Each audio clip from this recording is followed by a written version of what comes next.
Anyone who cares about freedom and safety should be fighting back. Here to discuss all of this is Acting ICE Director Todd Lyons. Todd, good to see you. Thanks for coming on the Sunday morning. So we already had Tim Walz and Congressman Dan Goldman refer to ICE as the Gestapo. Now we have this councilman in San Diego calling ICE terrorists and urging people to fight back against ICE, which feels like it's getting up to that line of incitement. Your response to what these folks are saying? Well, hey, Bill, thanks for having me on again. I'll tell you right off the bat, it's just plain out disgusting. For any elected official to say that ICE is terrorists or to fight back against us when we're doing our law enforcement duty is outrageous. No political official should be wanting any type of violent engagement with ICE. ICE is out there every day performing their law enforcement mission. We should be supported, not being called Nazis, not being villainized. So for these elected officials to get on their soapbox and put the men and women of ICE at risk by making these inflammatory statements is unreal. And it really seems like ICE operations have ramped up in the last week or so all across the country. We're hearing from ICE contacts that your guys' arrests right now are at the highest levels they've been during this administration so far. What are your daily arrest numbers looking like right now?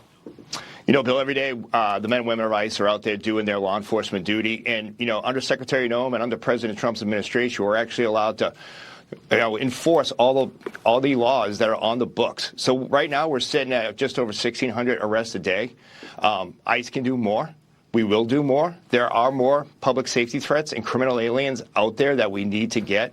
There are so many gotaways that were released at the border last time, and there are just so many criminal aliens that in our current jail systems that ICE needs to go and make these arrests. So you're going to see an increase as we're going forward because now we're actually allowed to do our jobs.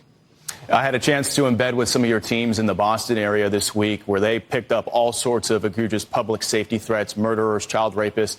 Take a listen to some of this.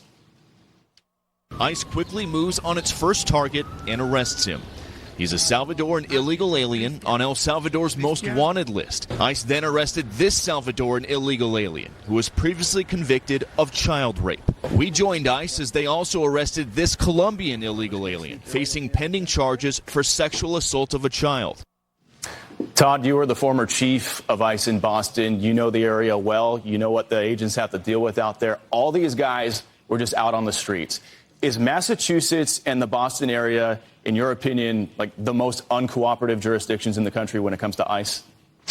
Bill, I'll definitely say that Massachusetts and Boston is a sanctuary state. You know, I had the pleasure of doing a ride along with you a couple of years ago, and you saw right from the very first arrest, we arrested the most egregious cases. And if you look at these cases, these are individuals that come across the desk of ICE officers and agents in Boston and, state of Massachusetts every day.